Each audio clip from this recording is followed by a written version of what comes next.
നമസ്കാരം. മലയാളി വാർത്ത ഇൻസൈഡിലേക്ക് സ്വാഗതം. ലാഹോറിലിട്ട് അമീർ ഹംസയെ ചിതറിച്ച് അജ്ഞാതൻ. ലഷ്കർ-ഇ തോയ്ബ ഭീകര തലവനെ വാരിയെടുത്ത് ആശുപത്രിയിലെത്തിച്ച് അംഗരക്ഷകർ. ലാഹോർ ആശുപത്രിക്ക് മുന്നിൽ അമീർ ഹംസയ്ക്ക് വേണ്ടി കൂട്ടപ്രാർത്ഥന നിലവിളി. അങ്ങ് ടെഹ്റാനിൽ വിറയ്ക്കുകയാണ് ചർച്ചയ്ക്ക് പോയ പാക് സൈനിക മേധാവി അസിം മുനീർ. റാവൽപിണ്ടിയിലെ സൈനിക ആസ്ഥാനത്ത് നിന്ന് ലാഹോറിലേക്ക് ഓടി പാക് സൈനിക ഉന്നതർ. ലാഹോർ മുതൽ റാവൽപിണ്ടി, പാക് പഞ്ചാബ്, കറാച്ചി തുടങ്ങി മേഖലകളിലെ ഭീകരർ ചിതറി ഓടുന്നു. തോക്കെടുത്ത് തല ചിതറിക്കാൻ ഏതു നിമിഷവും ചാടി വീഴുന്ന അജ്ഞാതൻ പേടിയിലാണ് ജെയ്ഷെ മുഹമ്മദ്, ലഷ്കർ-ഇ തോയ്ബ ഭീകര കൂട്ടങ്ങൾ. ലഷ്കർ-ഇ തോയ്ബ സ്ഥാപകനായ അമീർ ഹംസ ഭീകരരുടെ ആരാധ്യ പുരുഷനാണ്. അവർക്ക് ദൈവതുല്യനാണ് അമീർ. എന്നാൽ ദൈവം മയ്യത്തായെന്നും മയ്യത്താകാറായി ആശുപത്രി കിടക്കയിൽ മരണത്തോട് മല്ലടിക്കുന്നുവെന്നും റിപ്പോർട്ടുകൾ പുറത്തുവരുന്നു. ചത്തത് കീചകനെങ്കിൽ കൊന്നത് ഭീമൻ തന്നെ എന്ന പോലെ അമീറിന്റെ വെടി തീർത്തത് ഇന്ത്യൻ ചാരന്മാരാണെന്ന് കരഞ്ഞു നിലവിളിക്കുകയാണ് പാകിസ്ഥാൻ സൈന്യം. പാക് ഭീകര കൂട്ടത്തിന് വീണ്ടും ഉറക്കം നഷ്ടപ്പെട്ടു. ലാഹോറിലെ ഒരു ന്യൂസ് ചാനലിന്റെ ഓഫീസിന് മുന്നിൽ വെച്ചാണ് അമീർ ഹംസയ്ക്ക് വെടിയേറ്റതെന്നാണ് റിപ്പോർട്ടുകളിൽ പറയുന്നത്. അമീർ ഹംസയ്ക്ക് നേരെ വെടിയുതിർത്തതിന് പിന്നാലെ അജ്ഞാതനായ അക്രമി സംഭവ സ്ഥലത്ത് നിന്ന് രക്ഷപ്പെട്ടതായും റിപ്പോർട്ടുകളിലുണ്ട്. ഇയാളുടെ നില ഗുരുതരമാണെന്നും വിവിധ മാധ്യമങ്ങൾ റിപ്പോർട്ട് ചെയ്തു. കഴിഞ്ഞ മെയ്യിലും അമീർ ഹംസയ്ക്ക് ഗുരുതര പരിക്കേറ്റിരുന്നു. അതും അജ്ഞാതൻ വെടിവെച്ചതാണ്. ലാഹോറിലെ വീട്ടിൽ വെച്ച് എന്തോ അപകടം സംഭവിച്ചുവെന്നും തുടർന്ന് പരിക്കേറ്റ നിലയിൽ ഇയാളെ ആശുപത്രിയിൽ പ്രവേശിപ്പിച്ചു എന്നുമായിരുന്നു അന്നത്തെ റിപ്പോർട്ടുകൾ. അമീർ ഹംസയ്ക്ക് വെടിയേറ്റതാണെന്ന് അന്ന് അഭ്യൂഹങ്ങൾ ഉണ്ടായിരുന്നെങ്കിലും അന്വേഷണ ഉദ്യോഗസ്ഥർ ഇത് തള്ളുകയായിരുന്നു. പക്ഷെ അന്ന് തലനാരിഴയ്ക്കാണ് അമീർ ഹംസ രക്ഷപ്പെട്ടത്. നിരോധിത ഭീകര സംഘടനയായ ലഷ്കറിന്റെ മുതിർന്ന നേതാക്കളിൽ ഒരാളാണ് അമീർ ഹംസ. തീവ്ര പ്രസംഗങ്ങളിലൂടെയും ലഷ്കറിന്റെ പ്രസിദ്ധീകരണങ്ങളിലൂടെയും ഇയാൾ കുപ്രസിദ്ധി നേടിയിരുന്നു. അമീർ ഹംസ ഉൾപ്പെടെയുള്ള 17 ഭീകരവാദികൾ ചേർന്നാണ് ലഷ്കർ-ഇ തോയ്ബ സ്ഥാപിച്ചത്. ഭീകര സംഘടനയുടെ നേതൃത്വത്തിൽ പ്രധാന പങ്ക് വഹിച്ചിരുന്ന ഇയാൾ ലഷ്കറിനായുള്ള പണം സ്വരൂപിക്കുന്നതിനും റിക്രൂട്ട്മെന്റിനും ഭീകരരെ മോചിപ്പിക്കാനുള്ള ചർച്ചകളിലും സജീവമായിരുന്നു. 1959 മെയ് 10 പഞ്ചാബ് പ്രവിശ്യയിലെ ഗുജ്റൻവാലിയിൽ ജനിച്ച ഹംസ 1985 1986 ഇടയിൽ തീവ്രവാദി ഹാഫിസ് സയ്യിദിനൊപ്പം ഭീകര സംഘടനയായ LETയുടെ സ്ഥാപകനും 2005 ബംഗളൂരുവിലെ ഇന്ത്യൻ ഇൻസ്റ്റിറ്റ്യൂട്ട് ഓഫ് സയൻസിൽ നടന്ന ഭീകരാക്രമണം ആസൂത്രണം ചെയ്യാൻ സഹായിച്ചതായി കരുതപ്പെടുന്നയാളുമാണ്. കശ്മീരിന് പുറത്തുള്ള ആദ്യത്തെ പ്രധാന LET ആക്രമണങ്ങളിലൊന്നായിരുന്നു ബംഗളൂരുവിലേത്. സയ്യിദിന് ശേഷമുള്ള രണ്ടാമത്തെ പ്രധാന ലഷ്കർ-ഇ തോയ്ബ നേതാവായി കണക്കാക്കപ്പെടുന്ന ഹംസ വർഷങ്ങളായി ഭീകര ഗ്രൂപ്പിൽ നിരവധി പ്രധാന സ്ഥാനങ്ങൾ വഹിച്ചു. പ്രചാരണ വിഭാഗത്തെയും പൊതുജന സമ്പർക്ക ക്യാമ്പയിനുകളെയും രൂപപ്പെടുത്തുന്നതിൽ നിർണായക പങ്ക് വഹിച്ചു. യുണൈറ്റഡ് സ്റ്റേറ്റ് ട്രഷറി വകുപ്പ് ഇയാളെ ഭീകരവാദികളുടെ പട്ടികയിൽ ഉൾപ്പെടുത്തി. ഹംസ ലഷ്കർ-ഇ തോയ്ബയുടെ കേന്ദ്ര ഉപദേശക സമിതിയുടെ ഭാഗമാണെന്നും സയ്യിദിന്റെ നേരിട്ടുള്ള മേൽനോട്ടത്തിൽ ഗ്രൂപ്പിന്റെ ബാഹ്യ ബന്ധങ്ങൾ കൈകാര്യം ചെയ്യുന്നതിൽ പ്രധാന പങ്ക് വഹിക്കുകയും ചെയ്തു. 2010 വരെ ലഷ്കർ-ഇ തോയ്ബയുമായി ബന്ധപ്പെട്ട ചാരിറ്റബിൾ ഓർഗനൈസേഷനിലും സയ്യിദ് മേൽനോട്ടം വഹിക്കുന്ന ഒരു ലഷ്കർ-ഇ തോയ്ബ സർവകലാശാല ട്രസ്റ്റിലും ഉന്നത സ്ഥാനം വഹിച്ചിരുന്നു. ലഷ്കർ പ്രത്യയ ശാസ്ത്രജ്ഞനായി കണക്കാക്കപ്പെടുന്ന 66 വയസ്സുള്ള ഹംസ പ്രഭാഷകനും എഴുത്തുകാരനുമായി അറിയപ്പെടുന്നു. കൂടാതെ ലഷ്കർ പ്രചാരണ സാമഗ്രികളുടെ പ്രചാരത്തിലും സജീവമായി പങ്കെടുത്തിട്ടുണ്ട്. 2010 തടവിലാക്കപ്പെട്ട ലഷ്കർ-ഇ തോയ്ബ അംഗങ്ങളെ മോചിപ്പിക്കുന്നതിനായി ചർച്ച നടത്തിയ 3 മുതിർന്ന തീവ്രവാദികളിൽ ഹംസയും ഉൾപ്പെട്ടിരുന്നു. 2018 ജമാഅത്ത് ഉദ്ദവ, ഫലാഹ്-ഇ ഇൻസാനിയത്ത് ഫൗണ്ടേഷൻ തുടങ്ങിയ ലഷ്കർ-ഇ തോയ്ബയുടെ സാമ്പത്തിക മേഖലകളിൽ ആഗോള തലത്തിലുണ്ടായ അടിച്ചമർത്തലുകളെ തുടർന്ന് ഹംസ മാതൃസംഘടനയിൽ നിന്ന് അകന്നിരുന്നു. തുടർന്ന് ഇയാൾ ജെയ്ഷെ-ഇ മൻഖാഫ എന്ന പേരിൽ പുതിയൊരു ഗ്രൂപ്പ് ആരംഭിച്ചു. 2018 സാമ്പത്തിക സഹായങ്ങൾ കുറഞ്ഞതോടെയാണ് ലഷ്കറുമായി അകലം പാലിച്ച ഹംസ മറ്റ് സംഘടനകളിലേക്ക് ചേക്കേറിയത്. തുടർന്നായിരുന്നു ജെയ്ഷെ മൻഫാഖ എന്ന പേരിൽ സംഘടന രൂപീകരിച്ചതും അതിന്റെ പ്രവർത്തനങ്ങളുമായി മുന്നോട്ട് പോകുകയും സാമ്പത്തിക ഭാഗങ്ങൾ, അതായത് ഈ സംഘടനയ്ക്ക് വേണ്ടി സാമ്പത്തിക കാര്യങ്ങൾ കൈകാര്യം ചെയ്തിരുന്നതും ഇയാളാണ്. ജമ്മുകശ്മീർ ഉൾപ്പെടെയുള്ള മേഖലയിൽ ഈ സംഘടന ചില നീക്കങ്ങൾ നടത്തിയിരുന്നതായിട്ടാണ് റിപ്പോർട്ട്. പുതിയ ഭീകര സംഘടന രൂപവൽക്കരിച്ചുവെങ്കിലും അമീർ ഹംസ ലഷ്കർ നേതൃത്വവുമായി അടുത്ത ബന്ധം പുലർത്തിയിരുന്നതായും റിപ്പോർട്ടുകളിൽ പറയുന്നുണ്ട്. കൂടാതെ ജെയ്ഷെ മുഹമ്മദുമായിട്ടും വലിയ ബന്ധമാണ് ഇയാൾക്കുണ്ടായിരുന്നത്. പാക് ഭീകര സംഘങ്ങളെ വിറപ്പിക്കുകയാണ് അജ്ഞാതൻ. ആരാണ് ശരിക്കും ഈ അജ്ഞാതൻ? ഇത് ഒരാളാണോ അതോ ഒരു കൂട്ടം ആൾക്കാരാണോ?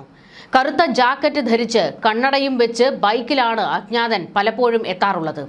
ചിലപ്പോൾ 2 പേരുണ്ടാകും, ചിലയിടത്ത് ഒരാളാണ് എത്താറ്. മിന്നൽ വേഗത്തിൽ എത്തുകയും വെടിയുതിർത്ത് അതേ സ്പീഡിൽ മടങ്ങുകയും ചെയ്യും. ആരാണെന്ന് കണ്ടെത്താനുള്ള ഒരു ചെറിയ തെളിവ് പോലും അവശേഷിപ്പിക്കില്ല. പാക് സൈന്യം പറയുന്നത് ഇവർ ഇന്ത്യയുടെ IB റോ ചാരന്മാരാണെന്നാണ്. കൃത്യമായ പരിശീലനം കിട്ടിയവരാണ്. ആയുധം എങ്ങനെ ഉപയോഗിക്കണമെന്നതിൽ അഗ്രഗണ്യരാണിവരെന്നും പാക് പട്ടാളം വ്യക്തമാക്കുന്നു. പാക് ഭീകരക്കൂട്ടം അജ്ഞാതൻ പേടിയിൽ പുറത്തിറങ്ങാനാകാതെ ഇപ്പോൾ വിറയ്ക്കുകയാണ്. ഇന്ത്യ തിരയുന്ന ഇന്ത്യയുടെ മോസ്റ്റ് വാണ്ടഡ് ലിസ്റ്റിലുള്ള കൊടും ഭീകരർ പാകിസ്ഥാനിൽ വെച്ച് കൊല്ലപ്പെടുന്നത് വലിയ ചർച്ചയ്ക്ക് വഴിവെച്ചിരിക്കുകയാണ്. പാകിസ്ഥാനിൽ പൂണ്ട് വിളയാടുകയാണ് അജ്ഞാതക്കൂട്ടം. 2023 ഒക്ടോബറിൽ സിയാൽകോട്ടിലെ ഒരു പള്ളിക്കുള്ളിൽ ചത്തുമലച്ചത് 3 ഭീകരരാണ്. ഇതുകൂടാതെ കൊല്ലപ്പെട്ട ഭീകരരുടെ കണക്കെടുത്താൽ അജ്ഞാതന് പിന്നിൽ ഇന്ത്യ തന്നെയല്ലേ എന്ന് നമുക്കും സംശയം തോന്നും. മുഹമ്മദ് താഹിർ അൻവർ. അമീർ ഹംസയ്ക്ക് തൊട്ടു പിന്നാലെ ജയ്ഷെ തലവൻ മസൂദ് അസറിന്റെ സഹോദരൻ താഹിർ അൻവറിനെ ദുരൂഹ സാഹചര്യത്തിൽ മരിച്ച നിലയിൽ കണ്ടെത്തിയിരുന്നു. സിയാ ഉർ റഹ്മാൻ. 2024 ജൂണിൽ നടന്ന റിയാസി ബസ് ആക്രമണത്തിന്റെ സൂത്രധാരനെന്ന് കരുതപ്പെടുന്ന ഇയാളെ 2024 മാർച്ചിൽ അജ്ഞാതൻ വെടിവെച്ചു കൊന്നിരുന്നു. പരംജിത് സിംഗ് പഞ്ച്വർ. ഖാലിസ്ഥാൻ കമാൻഡോ ഫോഴ്സ് തലവനായ ഇയാളെ ലാഹോറിൽ പ്രഭാത സവാരിക്കിടെയാണ് അജ്ഞാതൻ വെടിവെച്ചു കൊന്നത്. പാക് സുരക്ഷാ ഉദ്യോഗസ്ഥരുടെ കാവലിൽ ഉണ്ടായിട്ടും ഇയാൾ കൊല്ലപ്പെട്ടു. ഷാഹിദ് ലത്തീഫ്. 2016 പത്താൻകോട്ട് വ്യോമസേനാ താവള ആക്രമണത്തിന്റെ സൂത്രധാരൻ. 2023 ഒക്ടോബറിൽ സിയാൽകോട്ടിലെ ഒരു പള്ളിക്കുള്ളിൽ വെച്ചാണ് ഇയാൾ കൊല്ലപ്പെട്ടത്. അക്രം ഖാൻ ഖാസി. ലഷ്കർ റിക്രൂട്ട്മെന്റ് തലവനായിരുന്ന ഇയാളെ ഖൈബർ പക്തൂൺഖയിൽ ബൈക്കിലെത്തിയ സംഘം വെടിവെച്ച് കൊലപ്പെടുത്തുകയായിരുന്നു. സഹൂർ മിസ്ത്രി. 1999 ഇന്ത്യൻ എയർലൈൻസ് വിമാനം റാഞ്ചിയ ഭീകരരിൽ ഒരാൾ. 2022 മാർച്ചിൽ കറാച്ചിയിൽ വെച്ച് ഇയാൾ കൊല്ലപ്പെട്ടു. വിമാനത്തിലെ യാത്രക്കാരനായിരുന്ന രൂപൻ കത്വാലിനെ കുത്തിക്കൊന്നത് മിസ്ത്രിയായിരുന്നു. ഇത്തരത്തിലുള്ള കൊലപാതകങ്ങൾ പാകിസ്ഥാനിലെ ഭീകര ശൃംഖലകൾക്കുള്ളിൽ വലിയ പരിഭ്രാന്തി സൃഷ്ടിക്കുന്നുണ്ട്. ആഭ്യന്തര കലഹങ്ങളാണോ അതോ പുറത്തുനിന്നുള്ള ഇടപെടലുകളാണോ ഇതിന് പിന്നിലെന്ന് പാക് അധികൃതർ അന്വേഷിക്കുകയാണ്. ഈ അടുത്ത് ലഷ്കറിന് ഏറ്റവും വലിയ അടി കിട്ടിയത് അബൂ ഖത്തലിന്റെ കൊലപാതകമാണ്. 2025 ഈ ഭീകരനെ അജ്ഞാതൻ വെടിവെച്ച് കൊലപ്പെടുത്തുന്നത്. ജമ്മുകശ്മീരിൽ നടന്ന നിരവധി ഭീകരാക്രമണങ്ങളുടെ സൂത്രധാരനാണ് ഖത്തൽ. 26/11 മുംബൈ ഭീകരാക്രമണത്തിന്റെ മുഖ്യ സൂത്രധാരനായ ഹാഫിസ് സയ്യിദിന്റെ അടുത്ത സഹായിയായിരുന്നു ഖത്തൽ. ഹാഫിസ് സയ്യിദാണ് ലഷ്കർ ഇ തോയ്ബയുടെ ചീഫ് ഓപ്പറേഷണൽ കമാൻഡറായി ഖത്തലിനെ നിയമിക്കുന്നത്. ജമ്മുകശ്മീരിലെ ശിവ്ഖോരി സന്ദർശിക്കാനെത്തിയ തീർത്ഥാടകർക്ക് നേരെയുണ്ടായ ആക്രമണത്തിന്റെ സൂത്രധാരനാണ് ഖത്തൽ. 2024 ജൂൺ 9 റാസി ജില്ലയിലാണ് സംഭവം നടന്നത്.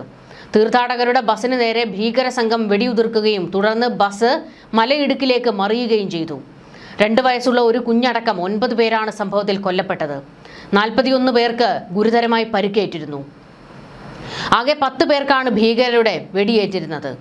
2023 ജനുവരി 1 മുതൽ 2 വരെ നടന്ന രാജസ്ഥാനിലെ രജൌരി ആക്രമണത്തിലും ഖത്തലിന് പങ്കുണ്ട്. രജൌരിയിലെ ദാംഗ്രി വില്ലേജിലെ സാധാരണക്കാരെ ലക്ഷ്യമിട്ടായിരുന്നു ഭീകരർ ആക്രമണം നടത്തിയത്. 2 കുട്ടികളടക്കം 7 പേരായിരുന്നു അന്ന് സംഭവത്തിൽ കൊല്ലപ്പെട്ടത്. 12 പേർക്ക് പരിക്കേറ്റു. 2023 ജനുവരി 1 നടന്ന രജൌരി ആക്രമണം സംബന്ധിച്ച ദേശീയ അന്വേഷണ ഏജൻസിയുടെ കുറ്റപത്രത്തിൽ അബൂ ഖത്തലും ഉൾപ്പെട്ടിരുന്നു. ലഷ്കർ ഇ തോയ്ബയുടെ 3 ഭീകരർ ഉൾപ്പെടെ 5 പേരായിരുന്നു സംഭവത്തിലെ പ്രതികൾ. ദേശീയ അന്വേഷണ ഏജൻസിയുടെ മോസ്റ്റ് വാണ്ടഡ് പട്ടികയിലുണ്ടായിരുന്ന ഭീകരവാദിയാണ് ഖത്തൽ. സുരക്ഷാ സേനയും സുരക്ഷാ ഏജൻസികളും കുറച്ചു കാലങ്ങളായി ഇയാൾക്ക് പിന്നിലായിരുന്നു. ഒടുക്കം അജ്ഞാതൻ ഇറങ്ങി തല ചിതറിച്ചു.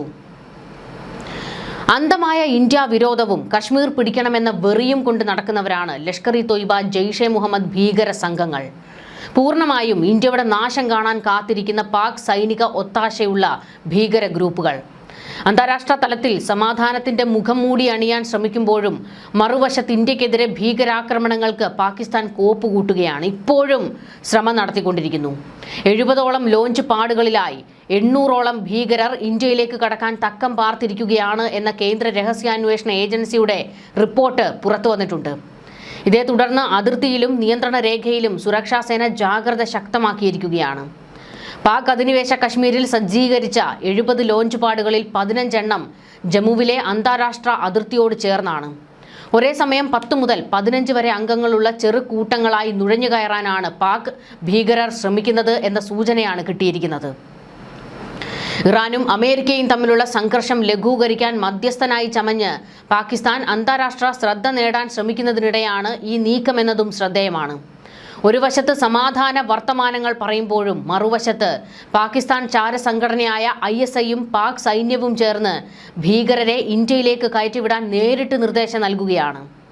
ഭീകരർ വിവിധ സമയങ്ങളിലായി അതിർത്തി കടക്കാൻ പദ്ധതിയിടുന്ന സാഹചര്യത്തിൽ അതിർത്തിയിലെ പരിശോധനകളും നിരീക്ഷണവും കർശനമാക്കാൻ കേന്ദ്ര ഏജൻസികൾ നിർദ്ദേശം നൽകിയിരിക്കുകയാണ്. സൈന്യവും BSFും അതിർത്തി മേഖലകളിൽ അതീവ ജാഗ്രതയിലുമാണ്.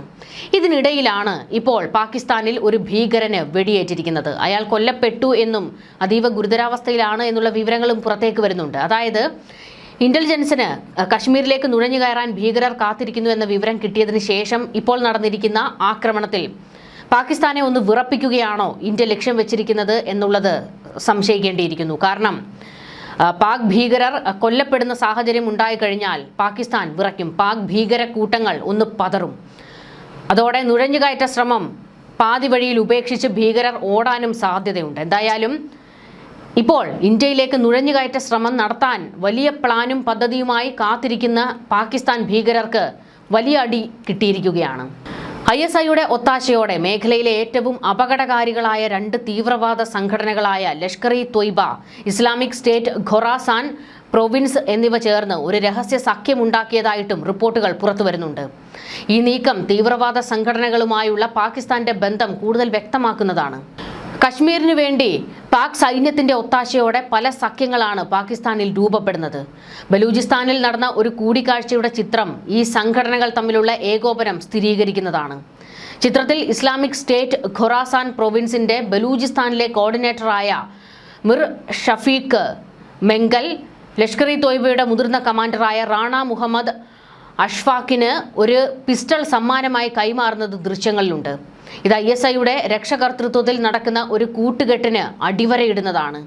മേഖലയിലെ തങ്ങളുടെ ലക്ഷ്യങ്ങൾക്കായി തീവ്രവാദ ശക്തികളെ ഉപയോഗിക്കുക എന്ന പാക് സൈന്യത്തിന്റെ ദീർഘകാല നയം തടസ്സമില്ലാതെ തുടരുകയാണ്.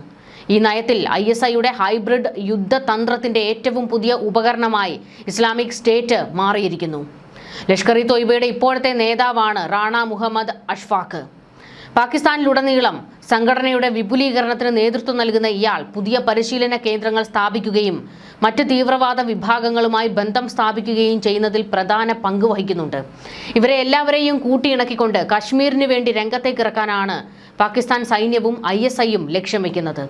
എന്നാൽ അതിനെയെല്ലാം മുച്ചൂടും മുടിക്കുകയാണ് ഇന്ത്യ. ഇപ്പോൾ അജ്ഞാതൻ രംഗത്തേക്ക് ഇറങ്ങിയതാണോ അതോ ഇറക്കിയതാണോ എന്നുള്ളത് വഴിയേ അറിയാം. ന്യൂസ് ഡെസ്ക് മലയാളി വാർത്ത ഇൻസൈഡ്.